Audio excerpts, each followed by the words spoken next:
Marcus Chen had been working the night shift at the orbital mining station for 3 months when he found her. The asteroid belt around Kepler 442 was supposed to be empty except for rocks and ice. But there she was, a small figure floating in the void, barely visible against the star field.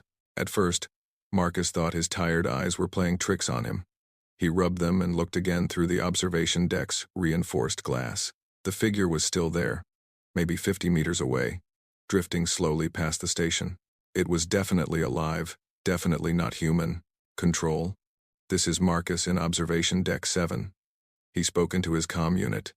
I've got a visual on what appears to be a survivor out here. Static crackled for a moment before Control responded. Say again, Marcus. Did you say survivor? Affirmative. Small figure. Looks like it might be alien.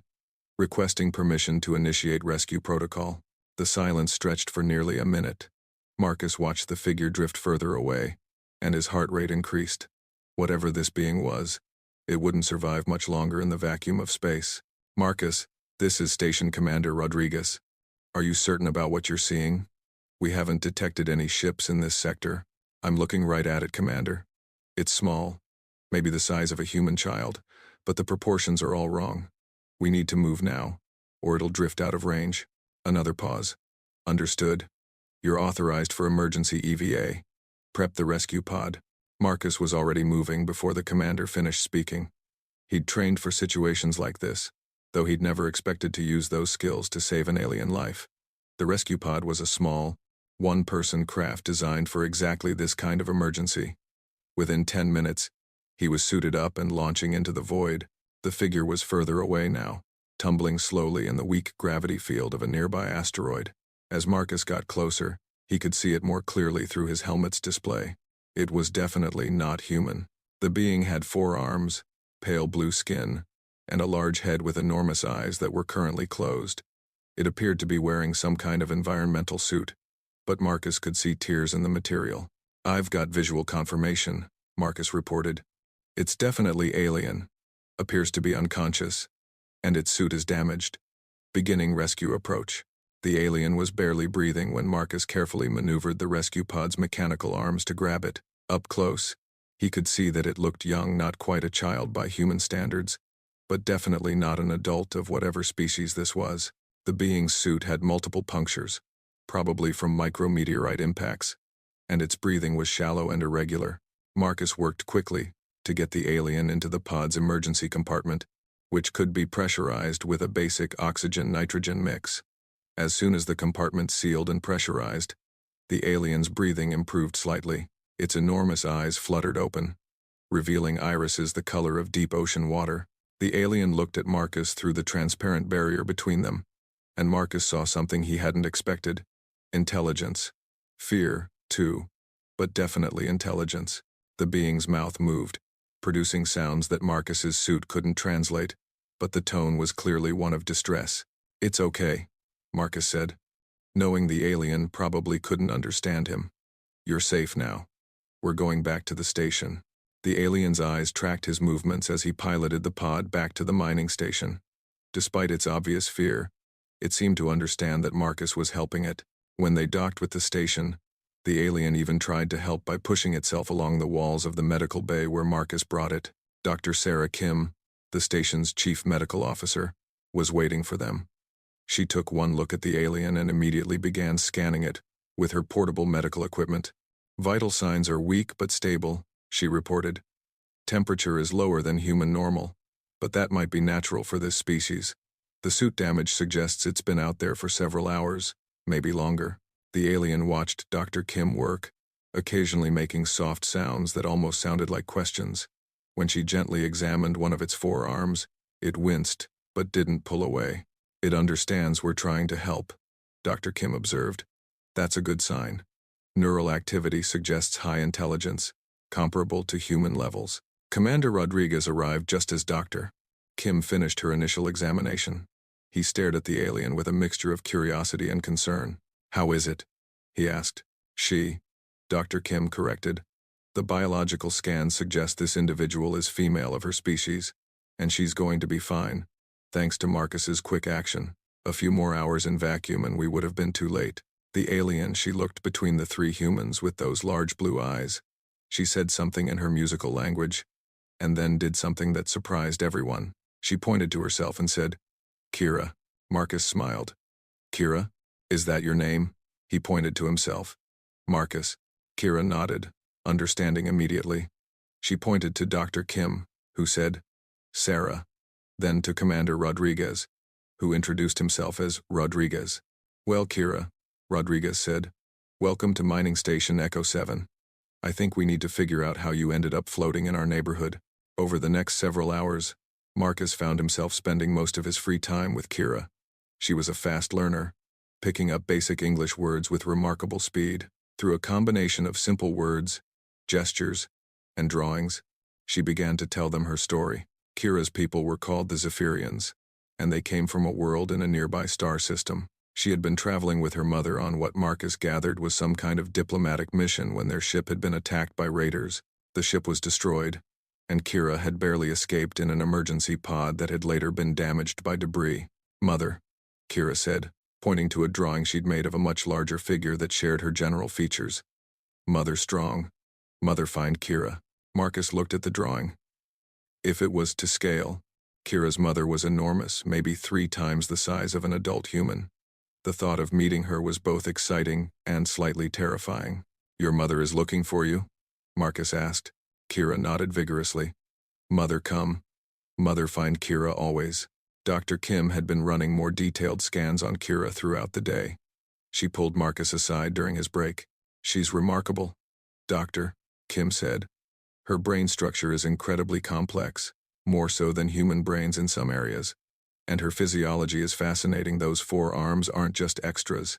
They're fully integrated into her nervous system, in a way that suggests her species has incredible manual dexterity and multitasking ability."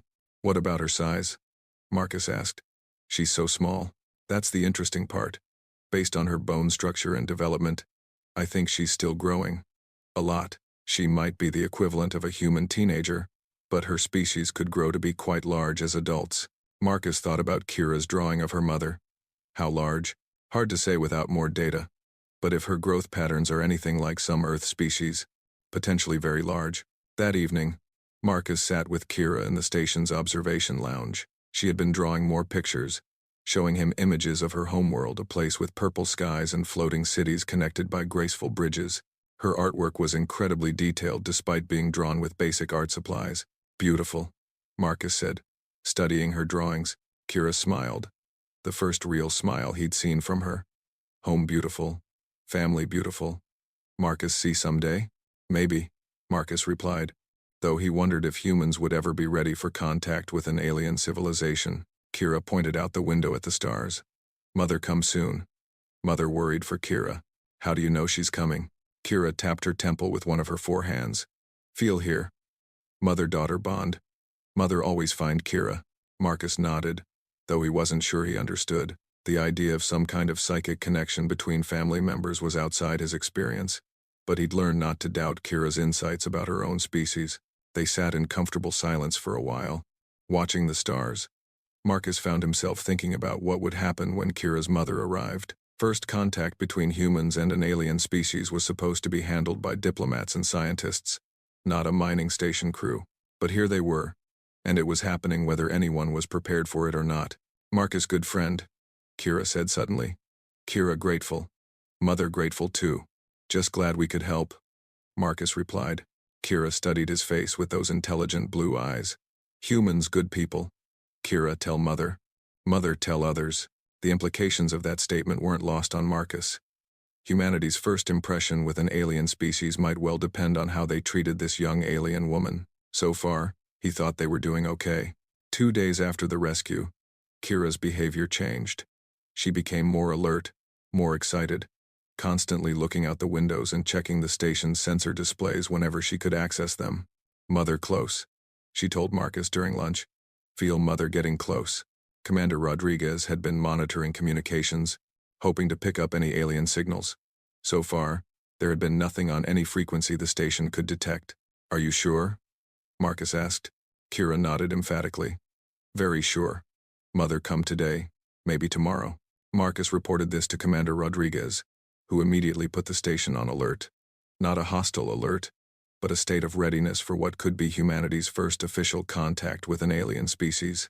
"I've sent word to Earth," Rodriguez told Marcus privately. "But at this distance, it'll be days before any official response arrives. We're on our own for this." That afternoon, Kira became increasingly agitated. She paced the observation deck, all four arms gesturing as she spoke rapidly in her own language. Marcus stayed with her, trying to keep her calm. "Mother very worried," Kira explained. "Been long time since ship attacked. Mother think Kira dead maybe. She'll be happy to see you're safe," Marcus assured her. Kira nodded but continued pacing. "Mother may be angry at raiders. Mother, very protective of family." "Angry how?" Kira paused in her pacing and looked at Marcus seriously. "Mother is war leader of Zephyrian fleet. Very strong, very fierce. When family threatened." Marcus felt a chill run down his spine. A war leader. That put a different spin on the approaching reunion. It was Dr. Kim who detected the ship first. She was in the medical bay when the station's proximity alarms began sounding. "Commander," she called over the comm. "We've got an unknown vessel approaching fast. It's big." Marcus and Kira were in the observation deck when they saw it. The ship was unlike anything in human design, sleek and organic looking, like it had been grown, rather than built. And it was enormous, easily 10 times the size of the mining station. "Mother," Kira breathed, pressing herself against the window. The alien ship slowed as it approached the station, taking up position about a kilometer away. Marcus could see smaller craft launching from it, heading toward the station. "Incoming transmission," reported the communications officer. It's not in any language our computers recognize." "Kira," Commander Rodriguez's voice came over the comm. "Can you translate?" Kira was already moving toward the communication station. She spoke rapidly into the microphone, her voice carrying a tone of relief and excitement. The response that came back was in the same musical language, but the tone was much deeper, more powerful. "Mother wants to know Kira safe," Kira translated. "Wants to know who helped Kira. Wants to thank helpers. Tell her we're honored to have helped," Rodriguez replied. "And that Kira is welcome here as long as she needs to stay." Kira translated, and the deep voice responded again, speaking for much longer this time. Kira's expression grew serious as she listened. "Mother says she owes life debt to humans. Says humans showed kindness when could have shown fear. Mother wants to meet rescuer. Wants to thank properly." Marcus felt all eyes turn to him. He was about to meet an alien war leader who owed him a life debt. The thought was both thrilling and terrifying. "Tell her I'd be honored to meet her," Marcus said. Within an hour, the docking bay was prepared for the alien shuttle. Marcus stood with Commander Rodriguez, Dr. Kim, and the rest of the senior staff as the sleek craft settled into the bay. Kira bounced excitedly beside them, all four arms moving in animated gestures. The shuttle's door opened with a soft hiss, and Marcus got his first look at an adult Zephyrian. Kira's mother was magnificent and terrifying in equal measure. She stood nearly 3 meters tall, with the same pale blue skin and 4 arms as her daughter. But where Kira was small and delicate, her mother was powerful and imposing. She wore what appeared to be ceremonial armor that gleamed with an inner light, and her presence filled the docking bay. But when she saw Kira, all that imposing power melted away. She dropped to one knee and opened all 4 arms, and Kira ran into them, babbling in their musical language. Marcus watched as the massive alien held her daughter gently, relief evident in every line of her body. After a long moment, Kira's mother looked up at the assembled humans. Her eyes, the same deep blue as Kira's but somehow more intense, settled on Marcus. Kira said something to her mother, pointing at Marcus. The large alien stood slowly, still holding Kira with 2 of her arms, and approached Marcus. When she spoke, her voice was deep and resonant, filling the docking bay.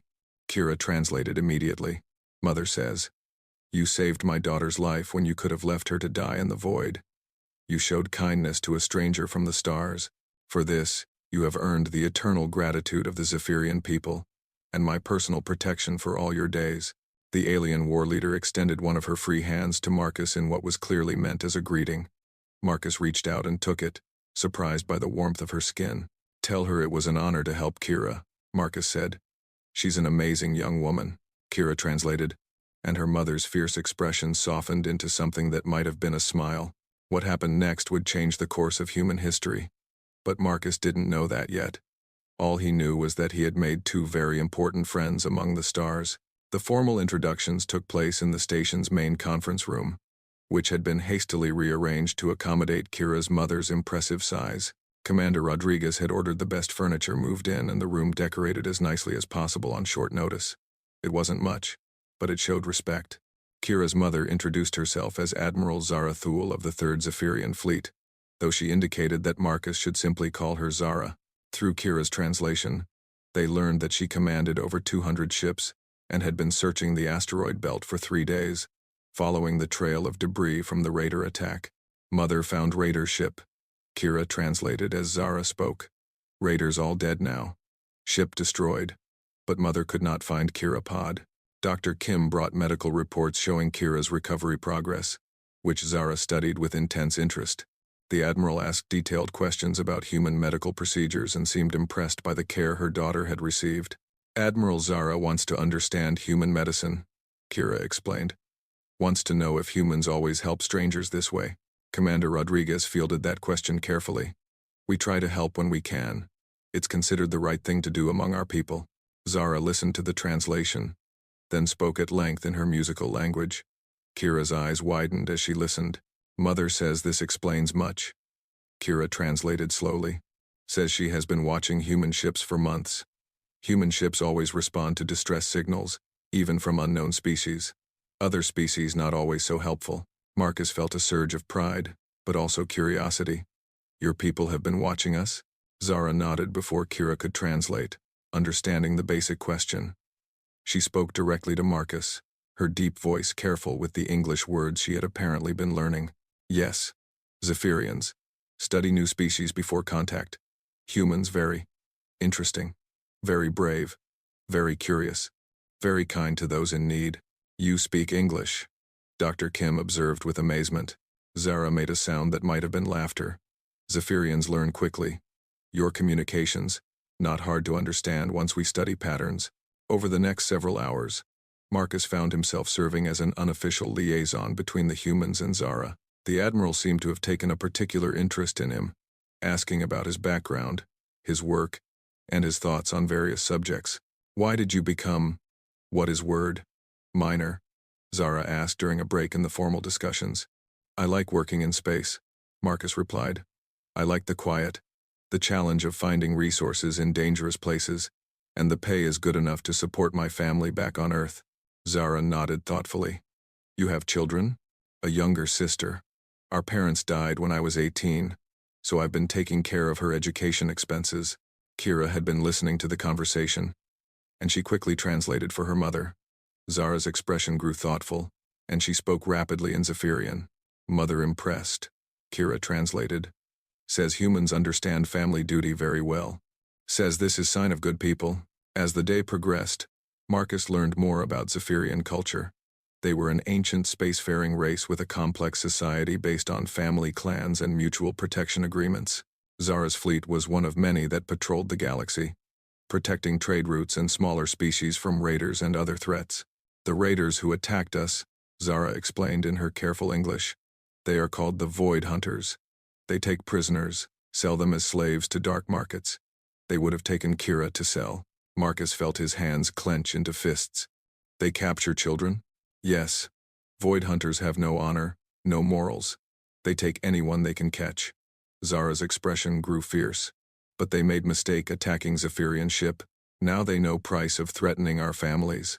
The conversation was interrupted when one of the station's communications officers burst into the room. Commander, he said breathlessly. We're receiving multiple signals from Earth Command. They want immediate reports on the alien contact situation. Rodriguez sighed. I was wondering when that would start. He looked at Zara apologetically. Admiral, my superiors on Earth will want to speak with you officially. Are you prepared for that level of contact? Zara considered this carefully. Yes, but Marcus comes with us to Earth. He saved Kira, earned place in negotiations.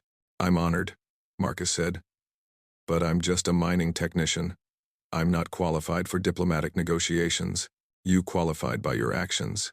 Zara replied firmly. You showed best of human nature when you rescued Kira. Your people will listen to you because you did right thing. Commander Rodriguez looked thoughtful. Actually, that's not a bad idea. First contact protocols suggest having civilian representatives as well as military and diplomatic personnel. And you're probably the most qualified human alive when it comes to Zephyrian relations. Marcus felt overwhelmed. I just helped someone who needed help. I don't know anything about diplomacy. Kira had been quiet during this exchange, but now she spoke up. Marcus, good choice. Kira, trust Marcus. Mother, trust Marcus. Trust very important in negotiations. That evening, Marcus found himself packing his few belongings for what would likely be a life-changing journey to Earth. The mining station felt different now.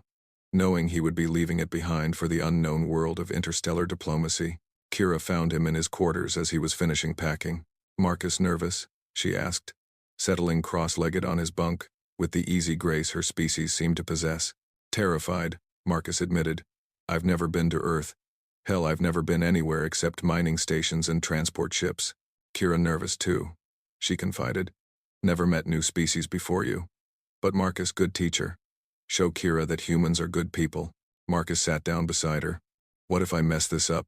What if I say the wrong thing and ruin relations between our species? Kira was quiet for a moment. Then she did something that surprised him. She took his hand with one of her 4 smaller ones. Marcus, save Kira life. That not accident. That choice. Good choices come from good heart. Marcus has good heart. Will make good choices, on Earth too. Her simple faith in him was both comforting and daunting. Marcus squeezed her hand gently. Thank you, Kira. That means a lot. The next morning, Marcus stood in the docking bay as Zara's ship prepared to depart for Earth.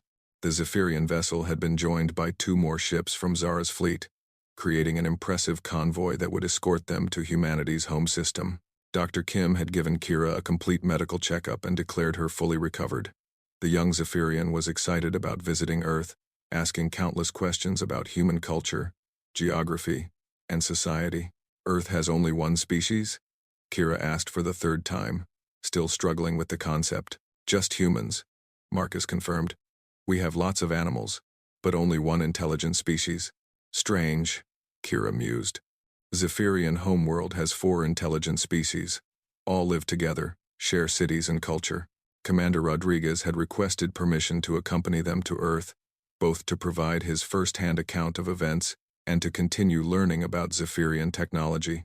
His request had been approved by Earth Command, who were apparently scrambling to assemble the most qualified first contact team possible. The journey to Earth took 6 days in Zephyrian ships, which were far faster than human vessels. Marcus spent most of the time learning about Zephyrian culture from Kira and Zara, while they learned about human society from him and Rodriguez. The differences between their species were fascinating. Zephyrians lived much longer than humans. Zara was over 300 years old but considered to be in her prime. Their family structures were complex, with multiple parents contributing to child-rearing and extensive clan networks providing support and identity. Humans live short lives, Zara observed one day as they discussed human aging. But you accomplish much in those short years. Zephyrians sometimes take centuries to decide on important matters. Humans decide quickly, act quickly. Is that good or bad? Marcus asked. Both, Zara replied thoughtfully. Good because you adapt fast, solve problems efficiently. Bad because you sometimes act before understanding all consequences. Marcus had to admit that was a fair assessment of his species. Kira had become fascinated with human art and music, particularly after Marcus showed her some recorded songs from Earth. She had a remarkable ability to understand melodies and rhythms, and had begun creating her own fusion compositions that blended human and Zephyrian musical styles. Humans make music with emotions, she explained to her mother one day. Not just mathematical patterns like Zephyrian music. Human music tells stories, shares feelings. Zara listened to some of the human music Kira had chosen, her large head tilted thoughtfully. Interesting. Perhaps Zephyrians have forgotten something about the purpose of art. On the 4th day of the journey, they encountered another ship. The vessel was sleek and metallic, clearly not human or Zephyrian in design. Zara's reaction was immediate and concerning. Korthak exploration ship, she said grimly. They should not be in this sector. Are they hostile? Rodriguez asked. Not directly hostile, but difficult. Korthaks believe only strong species deserve to survive. They test new species, judge whether they are worthy of contact with galactic community. Marcus felt his stomach tighten. What kind of tests? Usually combat trials or technological challenges. Sometimes they simply observe and judge, but they have been known to eliminate species they consider too weak or dangerous. The Korthak ship approached slowly, maintaining a distance that was neither threatening nor entirely peaceful. A communication signal came through, which Zara answered personally. The exchange was brief and conducted in a language that sounded harsh and guttural compared to Zephyrian. When it ended, Zara looked troubled. They want to examine humans before Earth contact, she explained. They say new species must be evaluated for galactic security. What does that mean exactly? Rodriguez asked. They want to conduct an interview, judge human character and capabilities. If they approve, they will not interfere with human development. If they disapprove, Zara didn't finish the sentence, but her implication was clear. Marcus felt anger rising in his chest.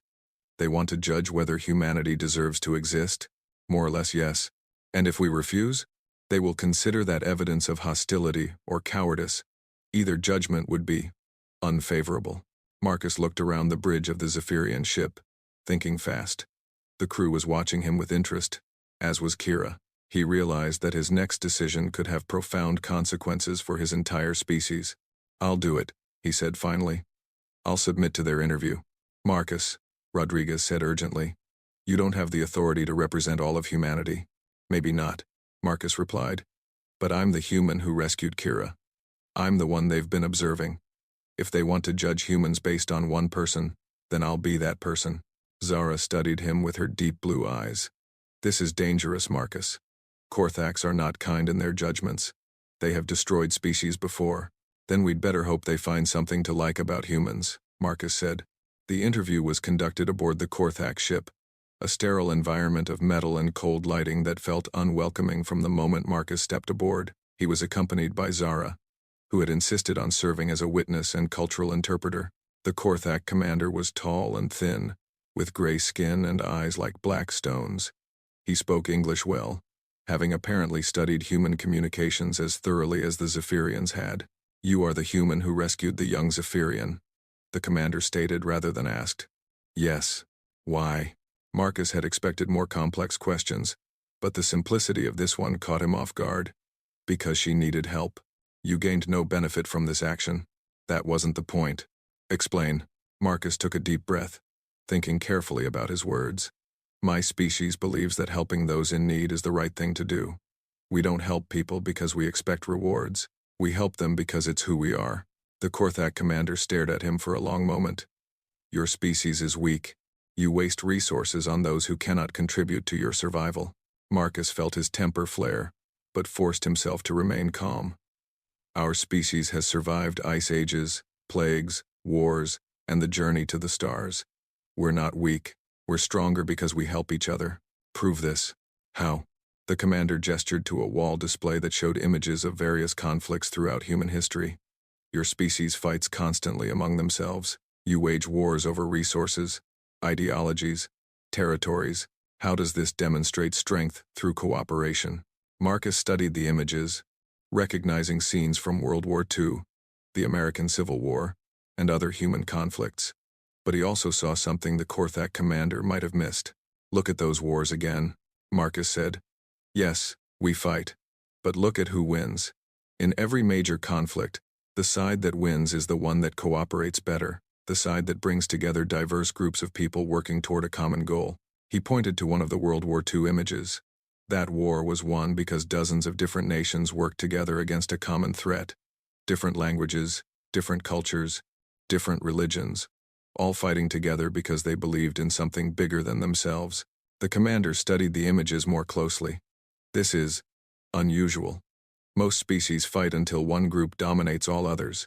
Humans are unusual. Marcus agreed. We compete with each other. Yes.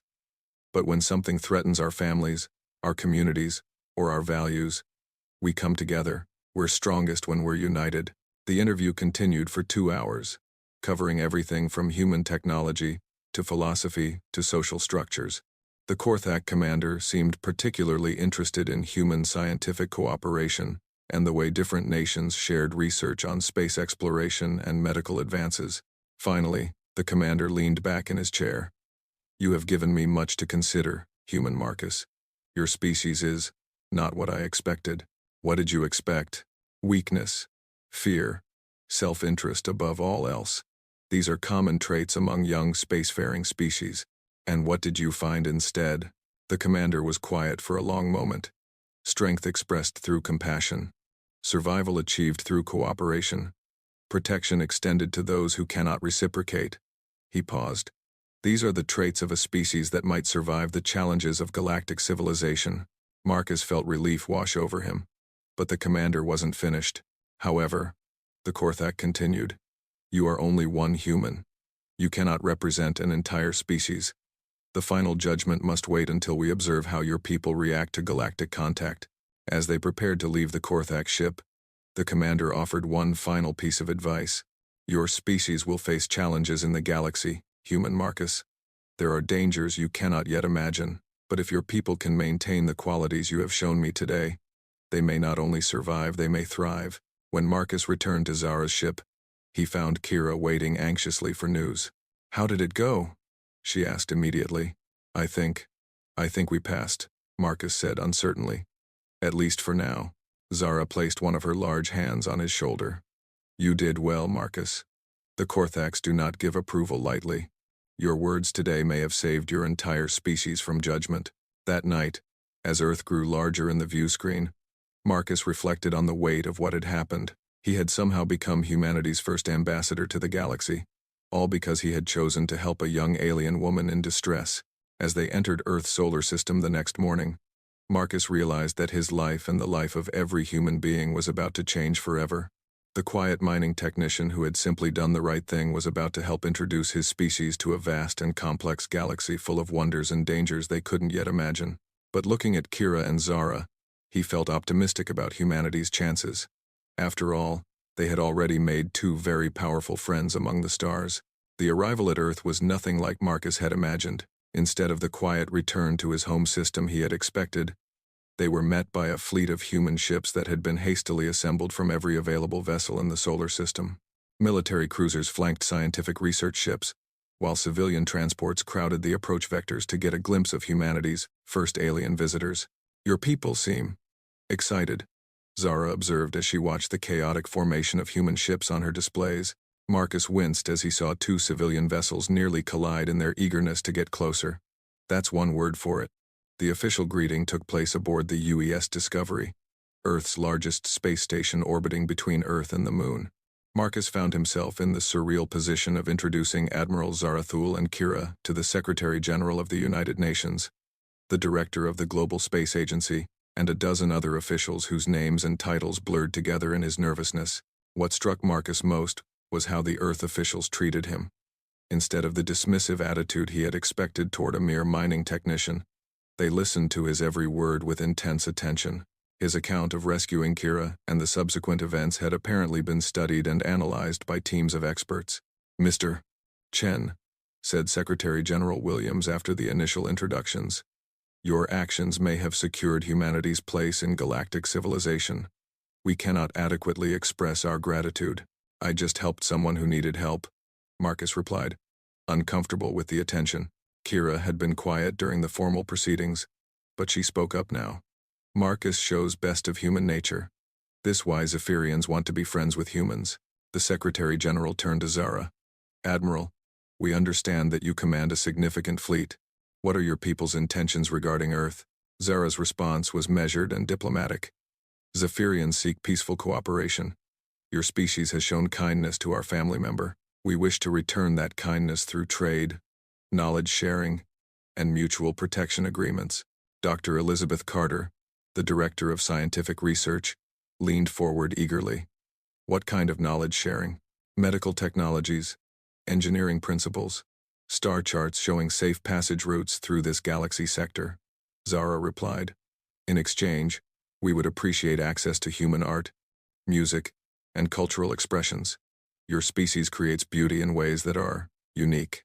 Marcus noticed that Kira smiled at this, remembering her fascination with human music during their journey. The negotiations continued for 3 days. with Marcus serving as an unofficial cultural liaison. His role was to help both sides understand each other's perspectives and motivations. He found himself explaining human concepts like democracy, individual rights, and market economics to the Zephyrians, while helping human officials understand Zephyrian clan structures, honor codes, and decision-making processes. On the second day, they were interrupted by urgent news. Commander Rodriguez, who had been monitoring communications, burst into the meeting room with a grim expression. "We've got a problem," he announced. "Long-range sensors are picking up a large fleet approaching the outer system. The configuration doesn't match any human or Zephyrian designs."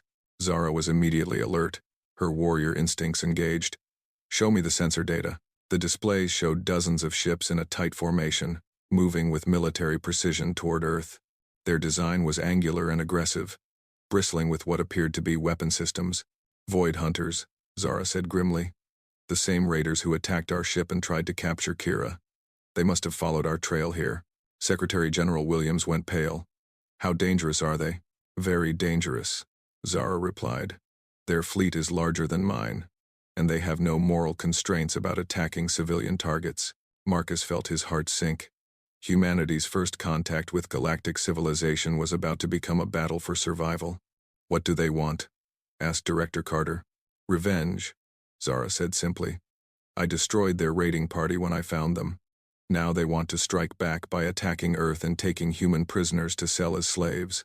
The room erupted in urgent discussions about planetary defenses, evacuation procedures, and military responses.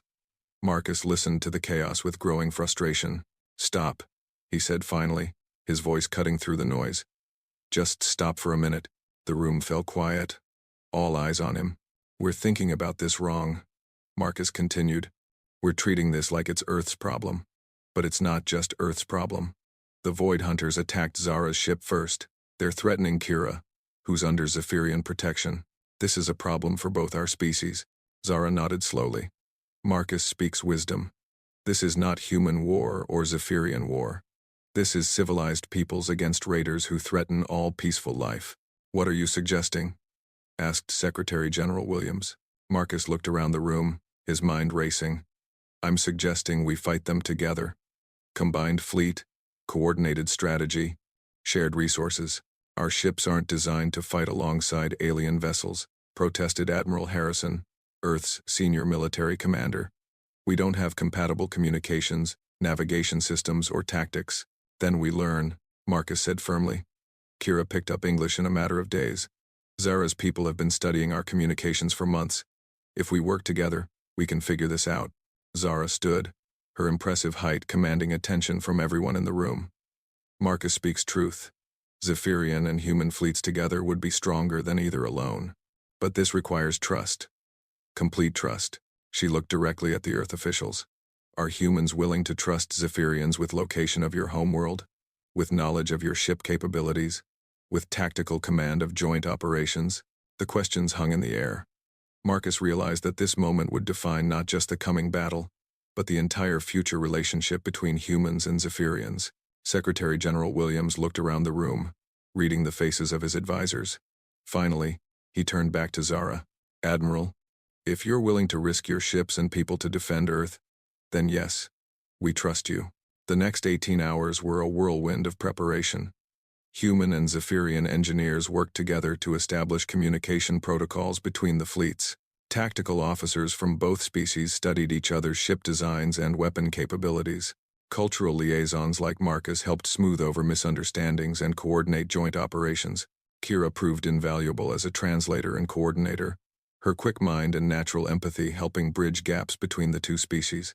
She worked tirelessly alongside human technicians, her forearms allowing her to operate multiple systems simultaneously while translating complex technical concepts.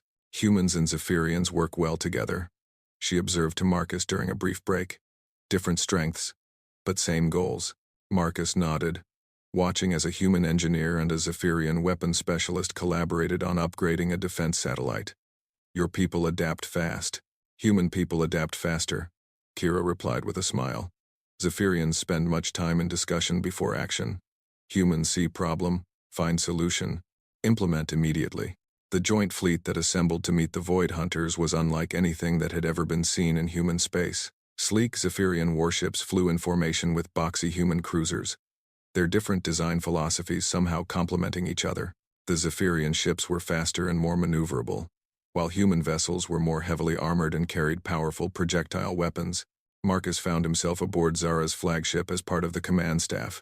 His role was to facilitate communication between human and Zephyrian commanders during the battle, ensuring that orders and tactical information flowed smoothly between the fleets. The Void Hunters arrived in force, their dark ships emerging from hyperspace like a swarm of angry insects. Their leader demanded the immediate surrender of Zara and her fleet, threatening to destroy Earth if their demands were not met. Zara's response was swift and uncompromising. "This is Admiral Zara Thule of the 3rd Zephyrian Fleet and the Earth Defense Force. You have violated peaceful space and threatened civilian populations. Withdraw immediately or face the consequences." The Void Hunter commander's reply was a barrage of weapons fire aimed at the nearest human ship. The battle that followed lasted 6 hours and became known as the Battle of Luna. Marcus watched from the flagship's bridge as human and Zephyrian vessels moved in perfect coordination, their different capabilities combining to create a fighting force greater than the sum of its parts. Human ships used their heavy armor to draw enemy fire, while Zephyrian vessels struck from unexpected angles with their superior speed. Combined weapon salvos overwhelmed Void Hunter shields while coordinated defensive maneuvers protected damaged vessels from both fleets. The turning point came when a group of Void Hunters broke through the defensive line and headed straight for Earth. Marcus watched in horror as the enemy ships prepared to attack civilian targets.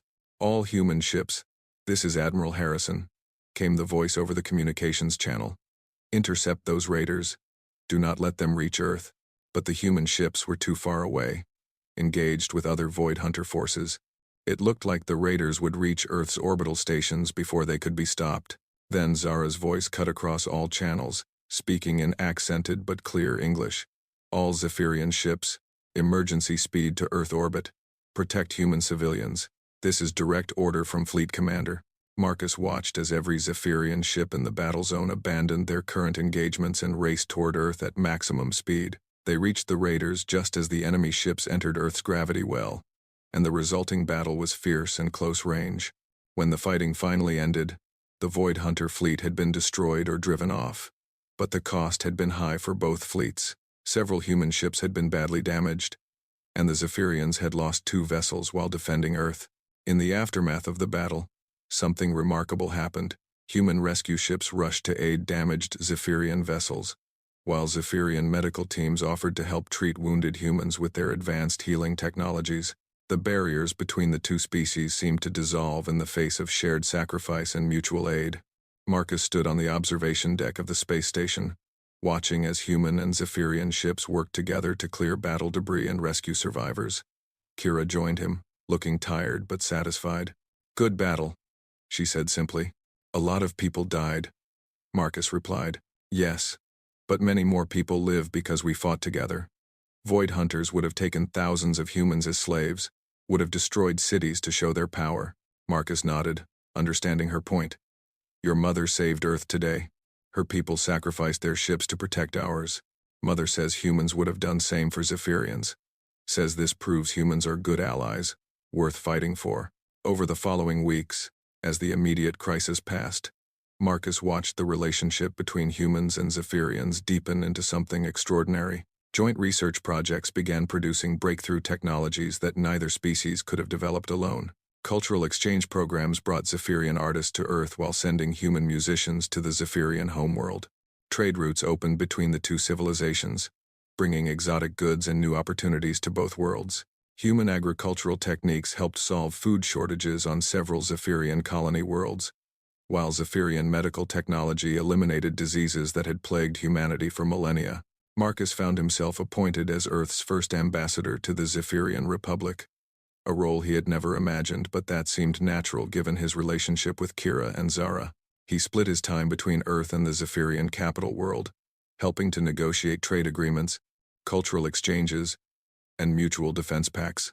But perhaps the most significant development was the formation of the Galactic Cooperation Council, a joint organization dedicated to protecting peaceful species from raiders and other threats. Other alien civilizations, inspired by the Human-Zephyrian alliance, began joining the council and contributing their own ships and resources. The Korthak commander who had interviewed Marcus sent a formal message of approval, stating that humanity had proven itself worthy of galactic citizenship through its willingness to fight alongside allies for mutual protection. 6 months after the Battle of Luna, Marcus stood once again on an observation deck, this time aboard a joint Human-Zephyrian space station that served as headquarters for the Galactic Cooperation Council. The view outside showed ships from a dozen different species working together on patrol routes and rescue missions.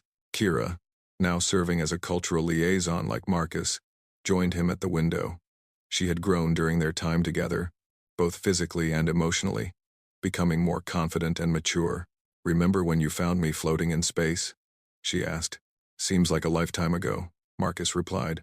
"Changed everything. That moment, not just for Kira and Marcus, but for whole galaxy. One small act of kindness created alliance that protects millions of people." Marcus thought about that. A simple rescue operation had led to first contact, which had led to mutual defense, which had led to galactic cooperation on a scale never before seen.